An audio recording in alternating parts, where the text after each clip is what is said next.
आप सभी को प्रभु यीशु मसीह के नाम में जय मसीह की। जीसस लव्स यू विजन की संडे फेलोशिप में मैं पास्टर अभिषेक अरोरा आप सबका स्वागत करता हूं। आज की सुबह में हम सब फिर से तैयार हैं परमेश्वर के वचन को सुनने के लिए, और मैं विश्वास करता हूं कि आज के दिन में खुदा का कलाम जो भी मुझसे और आपसे बातचीत करेगा हम उससे सीखने पाएंगे। और आज का जो टॉपिक है वो बहुत ही ज्यादा संवेदनशील है, सीखने के योग्य है, समझने के योग्य है।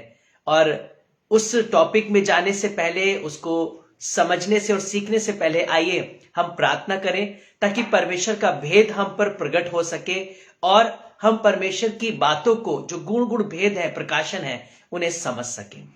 Thank you Jesus, thank you holy spirit. हमसे प्यार करने वाले सच्चे और जीवित दयालु पिता, प्रभु यीशु मसीह के नाम में धन्यवाद के संग आपके पवित्र चरणों में आते हैं और विश्वास करते हैं कि आज के दिन में आप हम सब से बातचीत करने जा रहे हैं। आज के सारे समय को प्रभु यीशु मसीह, वर्शिप को, वचन को पवित्र आत्मा आपके हाथों में सौंपते हैं और चाहते हैं कि आप हम सब के ऊपर निगहबानी करें।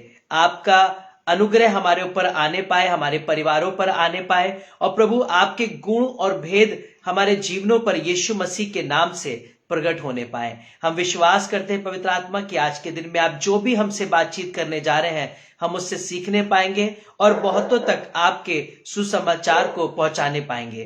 प्रभु यीशु मसीह के नाम में अंगीकार करते हैं कि आज का कलाम मेरे लिए और हम सब के लिए है। यीशु मसीह के नाम से धन्यवाद के संग इस प्रार्थना को मांगते हैं, आमीन।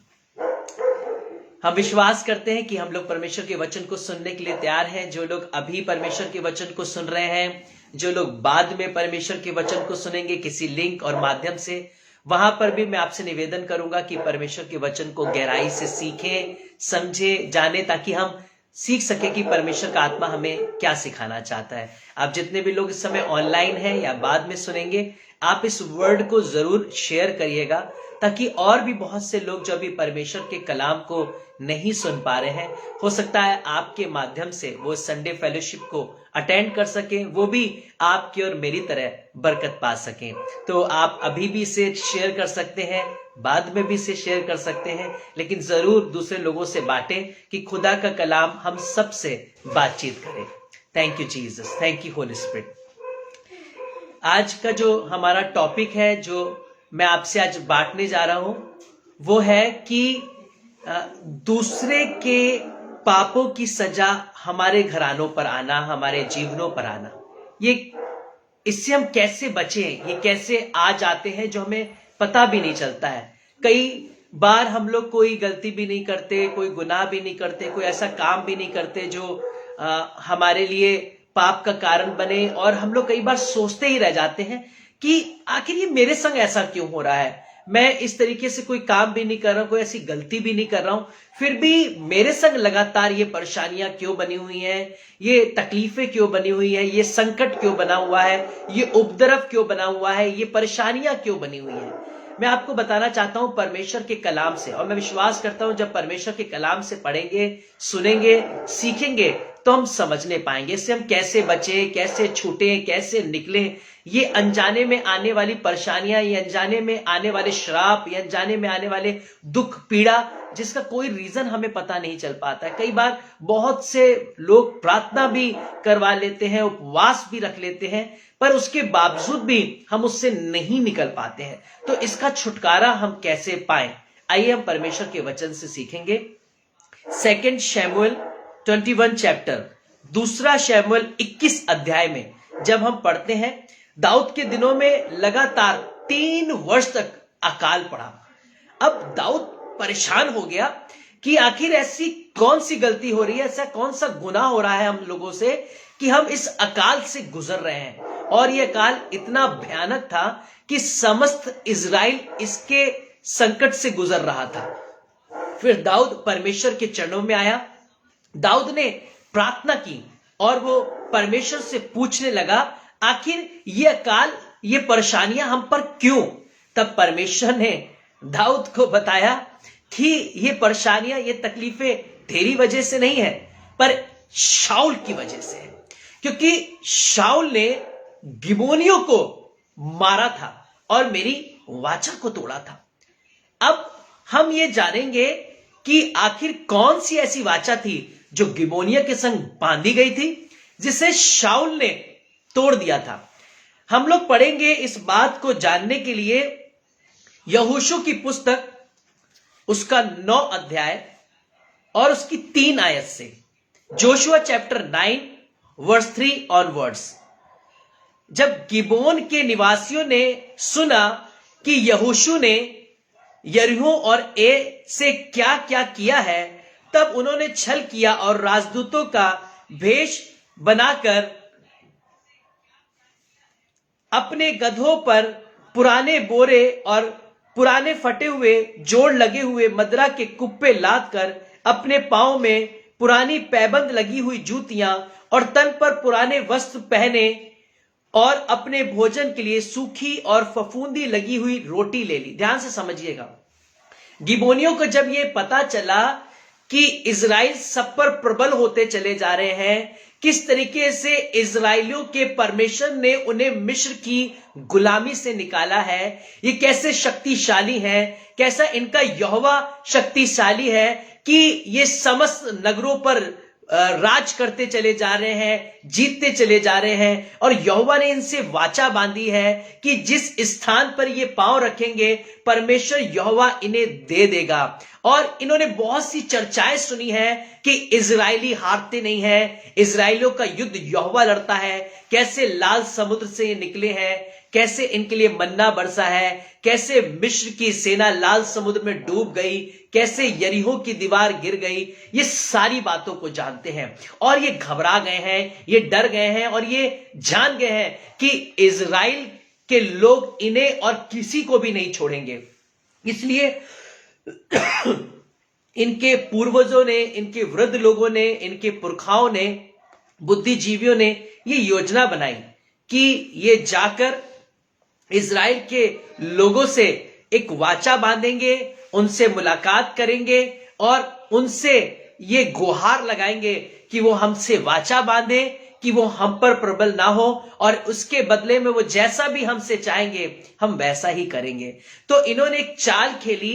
वो चाल ये थी कि ये उनके बीच में इस प्रकार से आए मानो ये बहुत दूर रहते हो, मानो ये इनके पास के नहीं हो और इजराइलियों को उनसे कोई भी खतरा महसूस ना हो।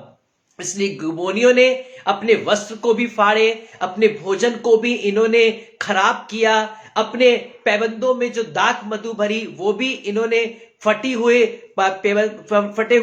मैखानों में उन्हें लेकर गए, ताकि इजराइलियों को इस बात से उन शक ना हो कि ये पास के हैं, परंतु इजराइलियों को ये लगे कि ये दूर से आए हुए हैं और इनसे हमें कोई खतरा नहीं है। और ये आकर उनके चरणों में गिर गए, ये वहां पर आके रोने लगे, पश्चाताप करने लगे और उनसे बोलने लगे, हम जानते हैं कि तुमने अमोरियों को, कनानियों को, सबको आपने हरा दिया है, ए नगर पर राज प्राप्त कर लिया है, आपका परमेश्वर यहोवा आपके साथ रहता है। हम तो बहुत दूर देश से आए हैं, देखो चलते चलते हमारे कपड़े फट गए हैं, देखो चलते चलते हमारे खानों में फफूंदियां लग गई हैं, हमारे दाख मधु के मैखाने भी फट गए हैं और हम बहुत ही ज्यादा शोक में आए हैं, हमारी जूतियां घिस गई हैं और हम तुमसे चाहते कि तुम अपने अनुग्रह की दृष्टि हम पर करो, जैसा तुम चाहो हम वैसा करेंगे। हम बहुत दूर देश के रहने वाले हैं, हम तुमसे वाचा बांधने आए हैं कि तुम्हारा जो यहोवा परमेश्वर है वो शक्तिशाली परमेश्वर है, वो हम पर उसका कोप ना भड़के,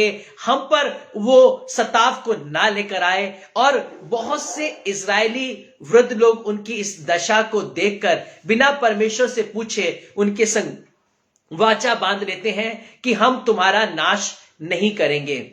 और ये लोग वहां से वापस चले जाते हैं और इजराइल के लोगों को यह पता चलता है कुछ ही समय के बाद कि ये दूर देश से आए हुए नहीं परंतु हमारे पड़ोसी हैं जो हमारे पास में ही रहते हैं। और अब इजराइलियों ने एक आपसी सम्मति की कि यहोवा से जो हमने वाचा बांधी है इस वजह से हम अब उनका नाश तो नहीं कर सकते, उन्हें मार भी नहीं सकते, उन पर हाथ भी नहीं उठा सकते, क्योंकि ये वाचा हमने यहोवा को मानकर उनसे बांधी है। और यहोशू बहुत गुस्से में आ गया और उनके बीच में गया और यहोशू ने कहा कि तुमने हमारे संग ऐसा क्यों किया, तुमने हमसे झूठ क्यों बोला। तब उन्होंने बोला, क्योंकि हम तेरे यहोवा को जानते हैं, वो यहोवा न्याय करने वाला है, वो युद्धों को जीतने वाला है। हम डर गए थे, हम घबरा गए थे, कहीं ऐसा ना हो कि हमारा भी नाश हो जाए। इसलिए हम गिबोनियों ने ये सम्मति की कि हम तुमसे वाचा ठहराएं, ताकि तुम अपने यहोवा के खातिर हमें छोड़ दो।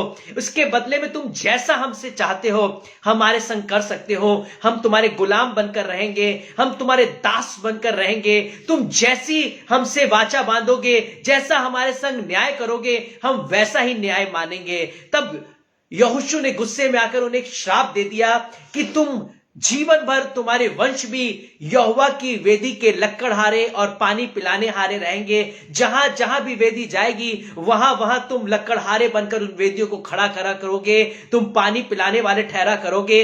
और इन बातों को गिबोनियों ने ग्रहण कर लिया और तब से लेकर आज तक गिबोनी लोग इजराइलियों के बीच में रहते हैं और ये परमेश्वर की वेदी के लिए सेवा करते हैं। जहां भी परमेश्वर की वेदी जाती थी, ये वहां पर जाकर परमेश्वर की वेदी को तैयार करते थे, उसके लिए स्थान को तैयार करते थे, वहां के लोगों को, कार्य करने वाले लोगों को, इजराइलियों को पानी पिलाया करते थे और ये उनके गुलाम बनकर, उनके दास बनकर रहने लगे थे।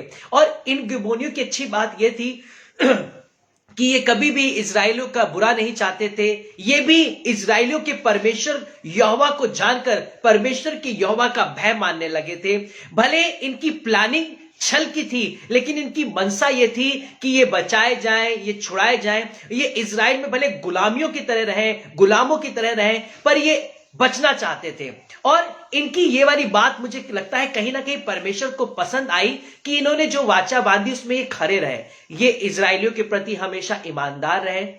ये श्राप के खातिर ही नहीं क्यों ना हो, पर ये परमेश्वर की वेदी की सेवा करते रहे। ये लकड़हारे बने, पानी पिलाने हारे बने, जिसकी वजह से परमेश्वर ने जो इनसे वाचा ठहराई थी वो वाचा बनी रही। इन्होंने कुछ भी ऐसा नहीं किया कि जिसकी वजह से परमेश्वर का कोप इन पर भड़के और इनको नाश कर दिया जाए। और गिबोनी लोग इजराइलों के बीच में आज भी रहते हैं और ये एक सेवक के तौर पर रहते हैं। और कुछ समय के बाद जब शाऊल का राज आया, और शाऊल ने क्या किया, शाऊल ने परमेश्वर की वाचा जो इजराइलियों के संग और गिबोनियों के बीच में परमेश्वर को मध्यस्थ जानकर बांधी गई थी, शाऊल ने उस वाचा को तोड़ दिया और गिबोनियों को नाश करने का और सत्यानाश करने की शाऊल ने योजना बनाई और उन पर आक्रमण करने की कोशिश की और उनका खून बहाया, और जिस वजह से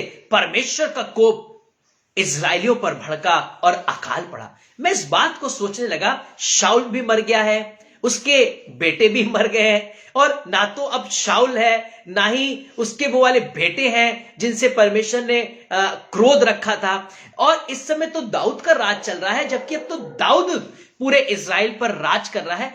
फिर यह अकाल क्यों? क्योंकि अभी भी शाऊल के वंश के लोग इजराइल में पाए जाते थे, और वो श्राप जो शाऊल का था वो इजराइलों पर आ गया था। जबकि गलती शाऊल की थी, भुगतना शाऊल के वंश का था, लेकिन परमेश्वर के न्याय बिगाड़ने के कारण वो श्राप पूरे इजराइल पर आ गया। वो श्राप दाऊद के समय पर भी आ गया। उसके बाद हम देखते हैं कि दाऊद ने गिबोनियों को बुलाया और गिबोनियों से कहा कि हम तुम्हारे लिए ऐसा क्या करें कि तुम हमें आशीर्वाद दो। ध्यान से समझिएगा कि अब इजरायली लोग गिबोनियों से कह रहे हैं कि तुम हमें आशीर्वाद दो, जिससे हम इस अकाल से निकल जाएं, जिससे हम इस श्राप से निकल जाएं।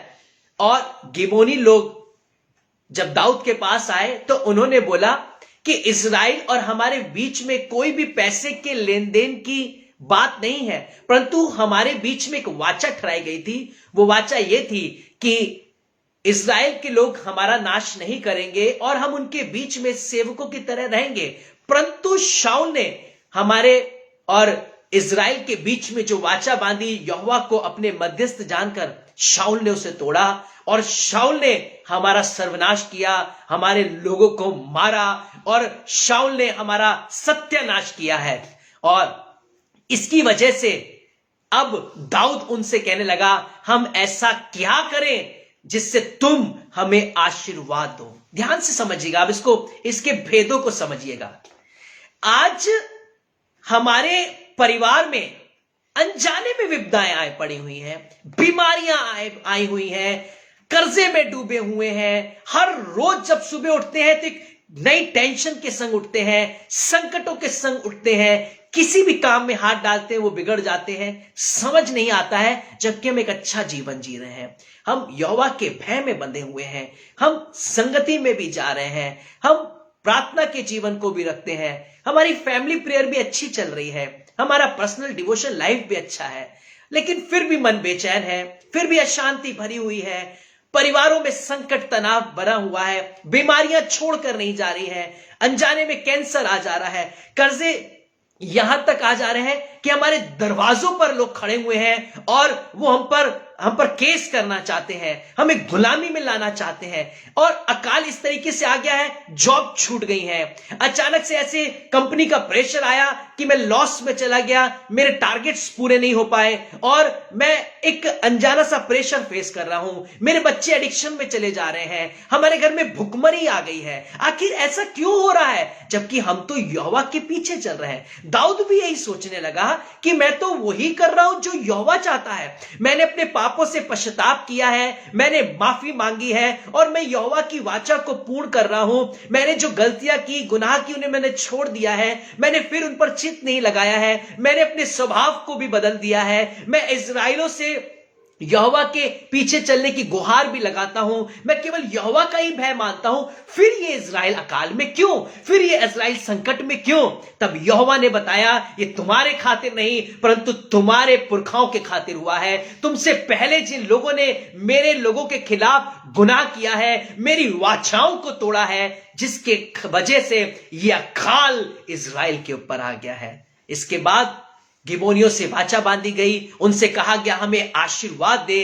तब गिबोनियों ने जैसा कहा वैसा ही दाऊद ने किया और उसके बाद लिखा हुआ है कि फिर यहोवा ने दाऊद की और इस्राएल की प्रार्थना को सुन लिया। ये तब सुना, यह काल तब हटा जब दाऊद ने अपने पुरखाओं की हुई गलतियों की माफी मांगी, उसका पश्चाताप किया और वो कार्य किया जिससे गिबोनी लोग संतुष्ट हुए।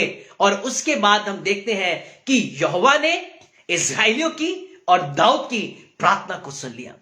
आज कई बार हम भी वाचा बांध रहे हैं और हम इन वाचाओं को बांध कर तोड़ रहे हैं, जिसकी वजह से हमारे परिवार संकट में आ रहे हैं। हम देखते हैं नीनवे नगर के बारे में कि नीनवे नगर में क्यों, जब परमेश्वर का दास जा रहा था और नाव में जितने भी लोग थे सब के ऊपर वो तूफान ऐसा प्रबल हुआ कि वो डूब जाएंगे। और जब चिट्ठी डाली गई तो चिट्ठी योना के नाम पर निकली, क्योंकि योना ही जो था वो परमेश्वर की इच्छा के खिलाफ दौड़कर जा रहा था, जिसकी वजह से नाव में जितने भी लोग थे उन सब के ऊपर संकट आ गया, सब मरने पर थे। तब योना ने कहा मैं परमेश्वर से भागा हूं, मैं परमेश्वर की वाचा से भागा हूं, इस वजह से यह संकट मुझ पर और तुम पर आ गया है, इसलिए मुझे उतार कर यहां से नीचे डाल दो ताकि तुम लोग चैन से अपने सफर को कर सको। तब उन्होंने योना को उस नाव से उतारा और उसी समय तूफान थम गया। क्यों? क्योंकि योना परमेश्वर से ठहराई हुई वाचा के खिलाफ जा रहा था, परमेश्वर से बांधी हुई वाचा के खिलाफ भाग रहा था, जिसकी वजह से वो संकट योना के संग सफर करने वाले सारी ही सवारियों के ऊपर आ गया, पूरे जहाज के ऊपर आ गया, पूरे समुद्र के ऊपर आ गया, लोग मरने पर आ गए। लेकिन जब योना ने अपनी गलती मानी, जब वो वहां से उतरा, तब तूफान शांत हो गया। आज कई बार हम भी लोगों से प्रॉमिस ठहरा रहे हैं, कल ही सुबह हम तुम्हारा दिया हुआ पैसा वापस कर देंगे, तुमने जो भी हमें दिया है हम वो तुम्हें वापस कर देंगे। और वो कई सुबह निकलती चली जा रही है, कई सुबह पार होती चली जा रही हैं और हम लोगों से किए हुए वादे को पूरा नहीं कर रहे हैं। और ये संकट मेरा था, लेकिन मेरी वजह से आज मेरा पूरा परिवार उस संकट में है, क्योंकि हमने अपने किए हुए वादे को पूरा नहीं किया। हमने कई बार कसमें खा ली कि हम कसम खाते हैं कि हम तुमसे झूठ नहीं बोल रहे हैं। हम कसम खाते हैं कि आज के दिन के बाद मैं कभी सिगरेट नहीं पीऊंगा, मैं दारू नहीं पीऊंगा। इस साल से मैं कसम खाता हूं कि मैं वो सारे एडिक्शन छोड़ दूंगा जो मैं करता था। और फिर एक नई सुबह आती है, फिर मैं अपने कष्ट को लगाता हूं, मैं फिर ड्रिंक को करता हूं, मैं फिर झूठ को बोलता हूं और अपने किए हुए वादे से मुकर जाता हूं। और ये मैं सारी बातें अपने खिलाफ नहीं कर रहा हूं, परंतु अपनी जनरेशन के खिलाफ कर रहा हूं, अपने लोगों के खिलाफ कर रहा हूं। मैं उन पर संकट लाद रहा हूं, मैं उन पर समस्याएं लाद रहा हूं, क्योंकि मैं यहोवा को हाजिर जानकर वादों को कर कर मुकर रहा हूं। और यहोवा इससे सख्त घृणा करता है कि जब हम अपनी मन्नतों को माने तो हम यहोवा में उसे पूरा भी करें, वरना हम मन्नतों को ना माने। यदि हम मन्नतों को मान रहे हैं, हम कोई प्रॉमिस कर रहे हैं, हम कोई वादा कर रहे हैं और हम खुदा को हाजिर नाजिर जानकर बोल रहे हैं हां कि हां, बाइबल कहती है ना कि ना। आज बहुत से लोग एक फरेब की जिंदगी जी रहे हैं। हम मजाक मजाक में ही झूठ बोल दे रहे हैं, मजाक मजाक में ही धोखा दे दे रहे हैं, मजाक मजाक में ही कसमें खा ले रहे हैं, मजाक मजाक में ही वादों को कर ले रहे हैं और उन्हें भूल जा रहे हैं। और हम ये नहीं जानते कि हम परमेश्वर के लोग हैं। हमारी बातें हां की हां और ना की ना होनी चाहिए, जिसकी वजह से हम तो चले जाएंगे, हम तो उस संकट और गुनाहों में छोड़कर चले जाएंगे, पर हम अपने श्रापों को अपने परिवार पर लाद देंगे। क्योंकि लिखा है गिबोनी लोगों से दाऊद ने आशीर्वाद मांगा। जब आप किसी का दिल तोड़ते हैं, जब आप किसी की हुई वाचा को तोड़ते हैं, जब उनकी बद्दुआएं निकलती हैं, जब उनका हृदय कोसता है, जब वो संकट में पड़कर परमेश्वर यहोवा को गुहार लगाते हैं, उससे बोलते हैं कि हमारे संग छल किया गया है, हमारे संग धोखा किया गया है, हमसे झूठी वाचाएं बांधी गई हैं, हमारे संग किए हुए वादों को उन्होंने झुठला दिया है। और जब उनका दिल फटता है, जब वो लोग रोते हैं, जब वो परमेश्वर के सामने आंसू बहाते हैं, फिर वो चाहे इजराइल के लोग हो,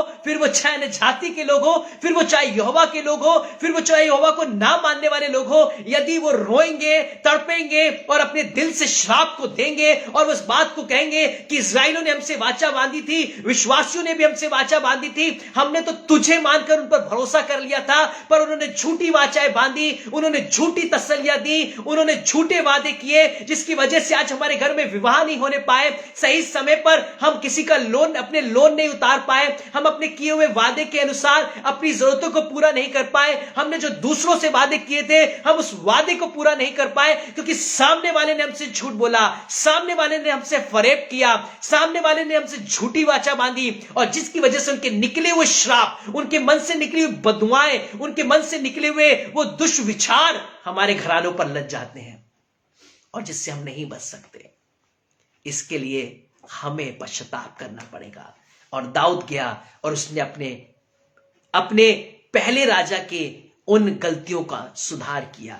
हमें भी अपने परिवारों में सुधार लाना पड़ेगा, हमें भी अपनी वाचाओं पर ध्यान देना पड़ेगा, हमारे परिवार के लोगों की वाचाओं पर ध्यान देना पड़ेगा, हमें चित लगाना पड़ेगा कि कहां पर हम ऐसा जीवन जी रहे हैं जो वाचा के खिलाफ है। हम ये नहीं सोच सकते कि हम विश्वासी हैं, हम इस्राएली हैं, तो हम अन्य जातियों के संग कैसा भी व्यवहार कर लें, हम उन्हें कैसे भी झूठ बोल लें, हम उन्हें कैसे भी धोखे दे लें, क्योंकि परमेश्वर तो हमारा है, हमारा न्यायी है, वो हमारे संग रहता है। हम किसी के संग कैसा भी व्यवहार कर सकते हैं, परमेश्वर तो हमसे प्रेम करता ही है, हमें तो अनुग्रह मिला ही हुआ है, हमें तो वो छोड़ ही देगा। लेकिन आपको पता है परमेश्वर हर एक की मनसा को जानता है। टूटा और पिसा मन परमेश्वर के लिए ग्रहण योग्य और बलिदान है। प्रभु यीशु मसीह ने जब क्रूस पर बलिदान दिया तो उसने कहा, परमेश्वर का वचन में लिखा हुआ है कि जितनों ने उस पर विश्वास किया उतनों को उसने परमेश्वर की संतान होने का अधिकार दिया। प्रभु यीशु मसीह सबके लिए मरा, सबके लिए परमेश्वर अपने मेमने अपने इकलौते पुत्र को इस पृथ्वी पर भेजा ताकि वो सबके गुनाहों को अपने ऊपर ले ले। और हुआ क्या कि पूरी मानव जाति को यह मौका मिला कि उद्धार पा सके। आज हम अपने किए हुए वादे, आज अपने किए हुए लोगों से वाचाओं को तोड़ रहे हैं। आज भी हम अपनी उन्हीं पुरानी आदतों में लगे हुए हैं। वही झूठ का जीवन, वही नशे का जीवन, वही गालियों का जीवन, वही झूठी वाचाओं का जीवन, वही लोगों को धोखा देना, वही लोगों के पीछे बुराइयां करना, वही पॉलिटिक्स करना, किसको कैसे धोखा दें, कैसे हम आगे बढ़े, कैसे कैसे किसको नीचा करें, कैसे किससे झूठ बोलें, कैसे झूठे वादे करें, कैसे सुबह उठकर नई चालें बनाएं। और आज भी ये सारी की हुई हमारी व्यर्थ की बातें आज हमारे ऊपर सताव लेकर आ रही हैं। जिसका लिया उसे वापस नहीं किया, जिससे वादा किया उसको तोड़ दिया। और परमेश्वर कह रहा है कि इसका संकट हमारी आने वाली जनरेशन को भी भुगतना पड़ेगा यदि हम आज पश्चाताप नहीं करते हैं, यदि हम आज वादे नहीं करते हैं। बहुत से लोगों को मैं देखता हूं, मैं इसको कोई लेने के बारे में नहीं कह रहा हूं पर सच्चाई को बता रहा हूं। बहुत से लोगों को मैं देखता हूं वो वादे करते हैं कि हम परमेश्वर के लिए ऐसा करेंगे, ये वाला काम हमारा हो जाए, हम इस कार के लिए बोएंगे, पादरी साहब हम अपनी टाइप को दिया करेंगे, पादरी साहब मैं अपने पहले हिस्से को दूंगा, पादरी साहब मैंने आज सीख लिया है, अब आप जो भी कार करेंगे उसमें मैं आपका सहयोग करूंगा, पादरी साहब मेरी बस ये वाली प्रार्थना का उत्तर आप मिल जाए और मेरा ये वाला काम बन जाए, मैं इसका पहला भाग, इसका 10वां हिस्सा परमेश्वर के राज के लिए बोऊंगा। बहुत से लोगों के काम हो गए, बहुत से लोगों की प्रार्थनाओं का उत्तर मिल गया, उन्होंने जैसा मांगा वैसा हो गया, लेकिन वो गायब हो गए, वो नजर नहीं आए। मैंने अपनी आंखों से ऐसे बहुत से लोगों को देखा है जिन्होंने वाचाएं ठनाई, जिन्होंने वादे किए, जिन्होंने परमेश्वर से मांगा, हमारे सामने परमेश्वर के बीच में वादे किए, हमने उनके संग दुआएं की, हमने परमेश्वर से उनके लिए मांगा और हमने देखा उनके ऐसे ऐसे बंधन टूटे, ऐसी ऐसी प्रार्थनाओं का उत्तर मिला जिसके लिए वो सालों से परेशान थे, सालों से उनके घर संकट में थे। किसी ने बोला कि हमारे घर के बच्चे गलत रास्ते पर चले गए हैं और वो एक ऐसे विवाह के बंधन में बंधने चाहते हैं जो परिवार गुंडों के हैं, वो परिवार जो गलत घरानों से हैं, जिनकी संगति खराब है, हमारे बच्चे भटक गए हैं और आप प्रार्थना करिए कि वापस आ जाए। वो वापस आ गए। उन्होंने कहा जब वापस आ जाएंगे हम अपने घर में प्रार्थना रखवाएंगे, हम उनको परमेश्वर के बारे में बताएंगे, हम धन्यवाद की प्रार्थना रखेंगे, हम परमेश्वर के मार्ग में आएंगे, हम अपने पापों से फिर जाएंगे। वो नजर नहीं आए। पादी साहब प्रार्थना करिएगा, आप ऐसा करेंगे तो हम सेवकाई में ये बोएंगे, वो गायब हो गए, वो नजर नहीं आए। अरे आप हमसे वाचा मत बांधिए, हमें कुछ भी नहीं चाहिए, लेकिन अपने खुदा के लिए जो वाचा बांधिए, अपने खुदा के लिए जो आप कमिटमेंट करिए, उससे आप पूरा करिए। यदि आप किसी से कहें परमेश्वर को हाजिर नाजिर जानकर, तो आप उसके लिए ना करें परंतु परमेश्वर के लिए करें, क्योंकि जब आप उसके लिए नहीं कर रहे हैं तो आप परमेश्वर की हुई वाचा को तोड़ रहे हैं, क्योंकि आपने परमेश्वर को हाजिर नाजिर जानकर आपने ये वादा किया था कि मैं अपना भाग यहां बोऊंगा, मैं परमेश्वर का भवन बनाऊंगा, मैं परमेश्वर की सेवा में अर्पित करूंगा, मैं अपना 10वां अंश अपनी भेंटें लेकर आऊंगा, मैं अपने धन्यवाद की भेंटें लेकर आऊंगा, मैं धन्यवाद की प्रार्थना सभा रखवाऊंगा, मैं परमेश्वर के लिए अपने परिवार से मैं सेवा करूंगा, अपने बच्चों को परमेश्वर के मार्गों पर लेकर आऊंगा। यहोवा वस्तु मेरे घराने पर इस प्रार्थना का उत्तर दे दे। और यहोवा तो दे देता है, लेकिन हम भूल जाते हैं, हम छोड़ देते हैं, जिसके कॉन्सिक्वेंसेस हम अपने आने वाले समय में देखते हैं और जिसके लिए हम बहुत सी प्रार्थनाएं, बहुत से बलिदान, बहुत से दान दे रहे होते हैं,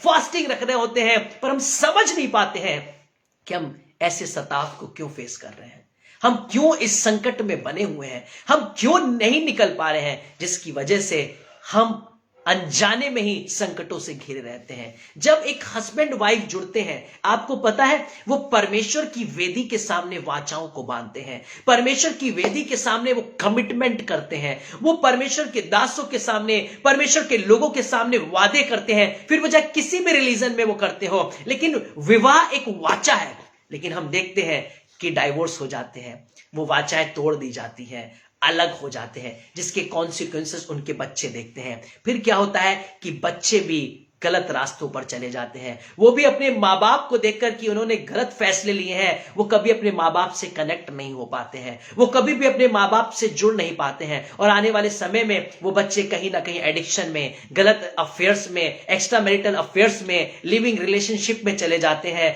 और वो अपनी जिंदगी को बर्बाद कर लेते हैं, क्योंकि उन्होंने जैसा देखा होता है वही श्राप वो अपने ऊपर ले आते हैं।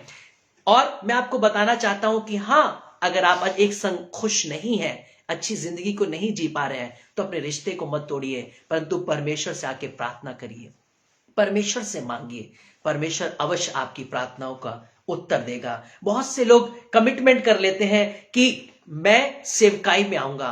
मैं आपसे ये नहीं कह रहा हूं कि हर एक व्यक्ति सेवकाई में आ जाए, क्योंकि कॉल परमेश्वर की होनी चाहिए, परमेश्वर की ओर से ही अगर है तभी आप सेवकाई में आइए, वरना आप सेवकाई में मत आइए। लेकिन हम सेवकाई के लिए सहयोग कर भी सेवकाई में आ सकते हैं। अगर कोई सेवकाई कर रहा है, कोई भवन बना रहा है, कोई परमेश्वर के लिए एक मार्ग से दूसरे मार्ग पर जा रहा है, तो हम उसकी मदद कर सकते हैं, उसके दर्शन से जुड़ सकते हैं, उसकी सेवकाई से जुड़ सकते हैं। उसमें हम कुछ भाग अपनी कमाई वेतन से देकर या फिजिकल खड़े होकर अगर हम नहीं दे सकते हैं तो उसके संग खड़े होकर हम उसकी सहायता कर सकते हैं, उसके किसी काम को करने में मदद कर सकते हैं। यदि कोई व्यक्ति कहीं बाहर जा रहा है, अगर हमारे पास कार है, पेट्रोल है, हम जा सकते हैं, तो हम उस सेवक को अपने संग ले जा सकते हैं, उसको उस स्थान पर लेकर वापस आ सकते हैं। यदि कोई हम नहीं जा सकते और हमारे पास इतना पैसा है कि हम कह सकते हैं कि आप जाइए, हम आपके पेट्रोल की उस मिनिस्ट्री का खर्चा देना चाहते हैं कि आप आने जाने में इस कार को कर सके। हम इस तरीके से छोटे छोटे कामों को कर भी हम सहायता कर सकते हैं। हम बाइबल डिस्ट्रीब्यूट कर सकते हैं, हम सेवकों को गीतों की किताब खरीदने में, बाइबल खरीदने में मदद कर सकते हैं, उनके या किसी भी जरूरतमंद, मैं जरूर सेवक सिर्फ सेवक के लिए नहीं कह रहा हूं, किसी भी जरूरतमंद जो आपकी कलीसिया में आपको लगता हो कि जरूरतमंद है, इस तक परमेश्वर का वचन पहुंचे, इसकी हम कुछ मदद कर सकें, हम इसके बच्चों के विवाह में मदद कर सकें, इसके घर के बनने में मदद कर सकें, तो हम जरूर हाथ बढ़ाएं। ऐसा करने से हम परमेश्वर के वाचाओं में, सेवकाई में अपने हुए वादों को पूरा कर सकते हैं। जरूरी नहीं है कि हम 24 घंटे अपने बैग को उठाएं, बाइबल को लें और हम मिनिस्ट्री पर निकल जाएं। अगर हमारे से ये योजना नहीं है, हमारे से परमेश्वर ने ये सेवा नहीं ठहराई है, तो हम किसी की सेवा में वो भाग बनकर उसका हिस्सा बन सकते हैं, हम उसके सहायक बन सकते हैं, हम उसमें जुड़कर परमेश्वर की सेवकाई का एक पार्ट बन सकते हैं। लेकिन हम अगर वादे करें तो उसे पूरा करें। अगर हम वादों को तोड़ रहे हैं, फिर वो चाहे विश्वासी हो, फिर वो चाहे अविश्वासी हो, फिर वो चाहे इजरायली हो, फिर वो चाहे अन्य जाति हो, फिर वो चाहे मसीह में हो, फिर वो चाहे मसीह में ना हो, फिर वो चाहे जेंटाइल हो, पर अगर हमने वाचा बांधी है तो हमें इसे पूरा करना है। शाऊल की वाचा ना मानने की वजह से पूरा इज़राइल अकाल में चला गया। दाऊद के समय में भी अकाल आ गया, क्योंकि शाऊल ने गिबोनियों के संग जो इज़राइलियों ने वाचा बांधी थी उसे तोड़ दिया था, जिसकी वजह से गिबोनी लोग उन्हें मन ही मन श्राप दे रहे थे और पूरा इज़राइल अकाल को फेस कर रहा था। उनकी प्रार्थनाएं काम नहीं आ रही थी, उनकी फास्टिंग काम नहीं आ रही थी। जब दाऊद ने प्रार्थना की तो उसे पता चला कि शाऊल की वजह से, जबकि शाऊल मर चुका है, उसके बेटे मर चुके हैं, वो है नहीं, पर उसने जो इज़राइल के द्वारा जो गिबोनियों से वाचा बांधी गई थी तोड़ा था और गिबोनियों को मारा था, जिस वजह से वो इस संकट में थे। फिर से याद दिलाना चाहूंगा, दाऊद गिबोनियों के पास गया, गिबोनियों ने जैसा कहा उसने वैसा ही किया, और तब गिबोनियों ने आशीष दी और तब यहोवा ने उनकी प्रार्थना का उत्तर दिया। आज मौका है कि मैं और आप अपने प्रार्थनाओं के उत्तर को वापस पा सकते हैं। आज ही कमिटमेंट करिए, आज ही पापों की माफी मांगिए, आज ही पश्चाताप करिए, और जो वादे परमेश्वर से, जो वादे लोगों से आपने किए, जो वादे आपने कमिटमेंट अपने आप से भी किए हैं कि आज से मैं ऐसा नहीं करूंगा, आज से मैं ऐसा नहीं करूंगी, आज से मैं झूठ नहीं बोलूंगा, आज से मैं गाली नहीं दूंगा, आज से मैं किसी को धोखा नहीं दूंगा, आज से मैं एडिक्शन नहीं करूंगा, आज से मैं वादा करता हूं कि मैंने जिसका लिया उसे वापस करूंगा, जिससे मैंने वादे किए उसे पूरा करूंगा। आज ही से अपने कमिटमेंट को याद करिए कि कहां कहां मैं चूक कर रहा हूं, कहां कहां मैंने गलतियां की हैं, कहां कहां पे मैंने वादे को तोड़ा है। आज ही रिकॉल करिए, आज ही रिमाइंड करिए और उसे पूरा करिए, और देखिए यहोवा फिर से सुनेगा, यहोवा आपके अकाल को दूर करेगा। परमेश्वर यहोवा फिर से आपके नगरों को बसाएगा और फिर यहोवा स्वर्ग से आपको उत्तर देगा। आइए प्रार्थना करें। Thank you Jesus, thank you holy spirit, worship you Lord, worship you Jesus, worship you Jesus, hallelujah. आज आप प्रार्थना में हैं, मैं विश्वास करता हूं आप प्रार्थना में हैं। एक मिनट के लिए आप जरा बस लाइन पर बने रहिएगा। थैंक यू जीसस, ऑनलाइन बने रहिएगा। Thank you Jesus, thank you Jesus. बहुत से लोगों के कमेंट्स को मैं देख रहा हूं यहां पर। आप सब लोग इस समय जब जुड़े हुए हैं, आप अपने प्रेयर रिक्वेस्ट को डाल सकते हैं ताकि हम आपके लिए प्रार्थना करें। Thank you Jesus, thank you holy spirit, thank you Jesus, thank you Jesus. आज मिलकर हम यहोवा के चरणों में आए, आज मिलकर अपने खुदा बाप के चरणों में आए, आज मिलकर हम पश्चाताप करें, आज मिलकर हम आंसू बहाएं, आज मिलकर हम प्रभु से कहें, प्रभु अपने किए हुए वादों को पूरा करेंगे। Thank you Jesus, hallelujah. Thank you holy spirit. हमसे प्यार करने वाले सच्चे और जीवित दयालु पिता, प्रभु यीशु मसीह के नाम में आपके पास धन्यवाद का बलिदान चढ़ाने आए हैं। प्रभु हम विश्वास करते हैं कि जितने भी हमने वादे किए हैं आज हम उसे पूरा करें। प्रभु हम प्रार्थना करते हैं इस वक्त यीशु मसीह के नाम से बहन रमनदीप के लिए पिता परमेश्वर, उनकी हेल्थ के लिए परमेश्वर पिता आप उन्हें अच्छा स्वास्थ्य दीजिए, उनकी सारी शारीरिक दुर्बलताओं को दूर करिए और उन्हें पवित्र आत्मा से ब्लेस करिए। हम प्रार्थना करते हैं आपके दास इमैनुअल पतरस जी के लिए, उनकी पत्नी के लिए, उनके घराने के लिए परमेश्वर पिता आप उन्हें, उनके परिवार को आशीष दीजिए। आप उनके परिवार को अच्छा स्वास्थ्य दीजिए, आत्मिक उन्नति दीजिए और अपनी महिमा लीजिए। प्रभु यीशु मसीह हम आपके दास के परिवार को अनॉइंट करते हैं, ब्लेस करते हैं और आपके लहू में छुपाते हैं। प्रभु प्रार्थना करते हैं भाई समीर राजनाग के लिए जो फीवर से ग्रसित है, कमर में बैकएक में उनके बैकएक हो रहा है, प्रभु यीशु मसीह पेन हो रहा है और पूरा शरीर दर्द से भरा हुआ है। प्रभु इसी वक्त इसी घड़ी आपकी डिवाइन हीलिंग को भाई समीर के लिए क्लेम करते हैं। उनका सारा फीवर, सारा बॉडी एक, सारे बैक पेन यीशु के नाम से छोड़कर जाने पाए और भाई इसी वक्त अपनी चंगाई को रिसीव करे। सारे बंधन तोड़ देते हैं मसीह यीशु के नाम में। Thank you Jesus, hallelujah.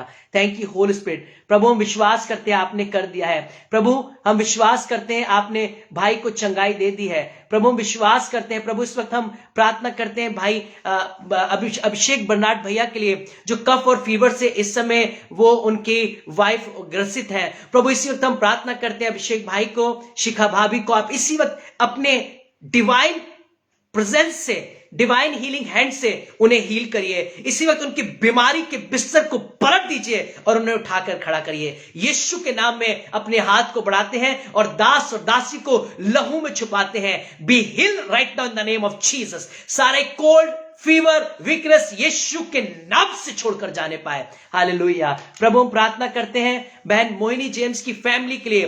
प्रभु आप इनके परिवार को ब्लेस करिए, पवित्र आत्मा से परिपूर्ण करिए और अच्छा स्वास्थ्य दीजिए, आत्मिक उन्नति दीजिए और प्रभु अपनी वाचा में इन्हें बांध कर रखिए। प्रभु हम प्रार्थना करते हैं समय नीति दीदी के लिए और पिता परमेश्वर उनके जो भी पिता परमेश्वर सर्वाइकल पेन है, हम प्रार्थना करते हैं अपनी दासी के उस सारे ही सर्वाइकल पेन को इसी वक्त आज अभी इसी वक्त दूर कर दीजिए। जब वो अपने हाथ को अपने उस स्थान पर रखती है जहां पेन होता है, आपका सामर्थ उन हाथों से, उनके उस भाग से होते हुए पूरे शरीर में जाने पाए और आज अभी इसी वक्त इसी घड़ी रिब्बा नलरबा शिखेते नीले रेबे रूबा रेदे नलरबा खोता नीले रेबे शिखता नीले रबा, उस सारा सर्वाइकल का पेन यीशु मसीह के नाम से छोड़कर जाने पाए। Be heal right in the name of Jesus, hallelujah. प्रभु आपकी डिवाइन हीलिंग पावर उनके अंदर जाने पाए, वो चंगी होने पाए।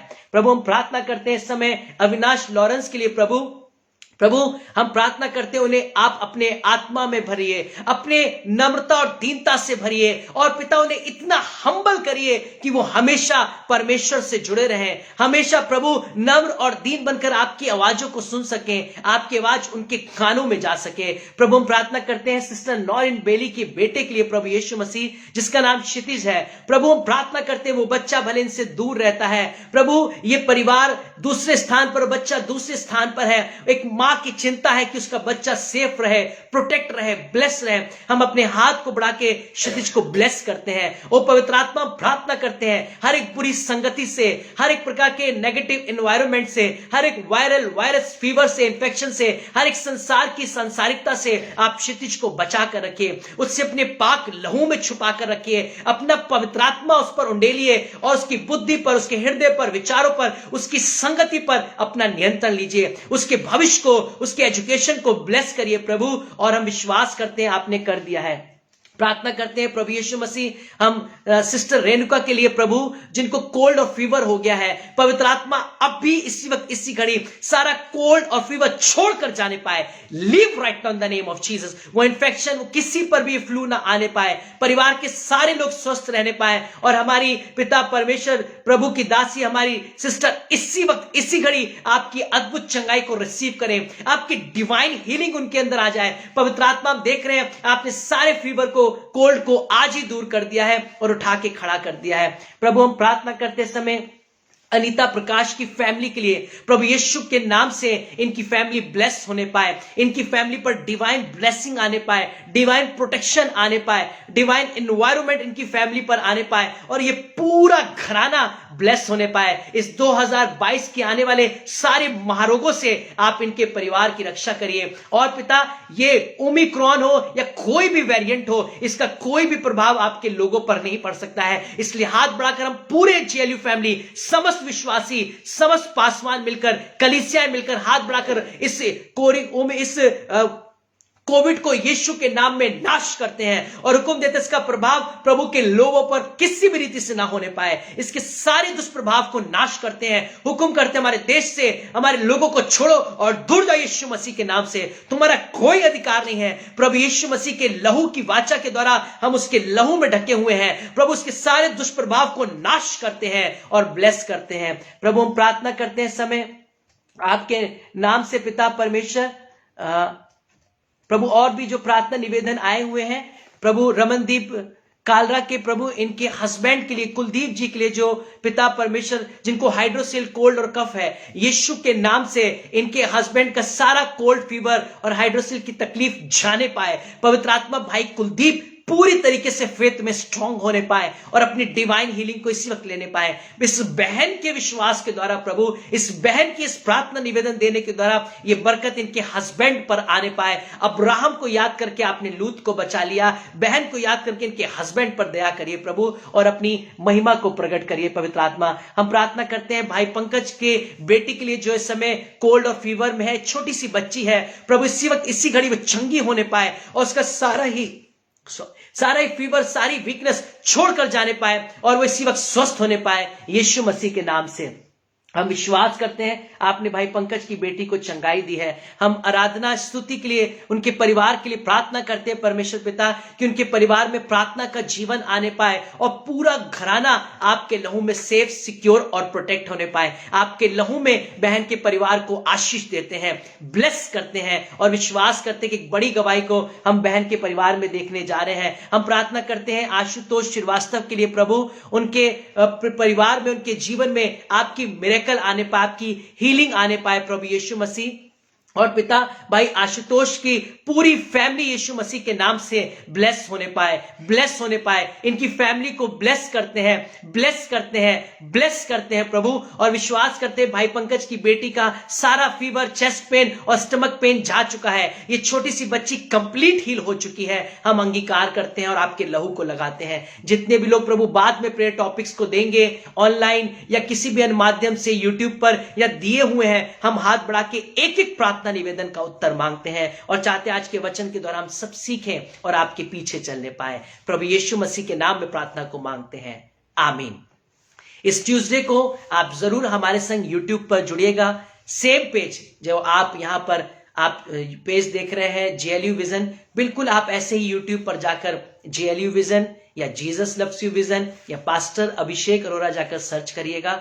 उस चैनल को सब्सक्राइब करिएगा ताकि आपके पास नोटिफिकेशन आए। और हम इस ट्यूसडे को शाम को 6:30 बजे हम आपसे मुलाकात करेंगे और हम कोशिश करेंगे कि अगर पॉसिबल हुआ तो फेसबुक लाइव भी हम कर सकें, लेकिन हमारी कोशिश है कि हम लाइव में जाएं। बहन सुनीता ने प्रेयर रिक्वेस्ट दिया है इस समय। Thank you Jesus,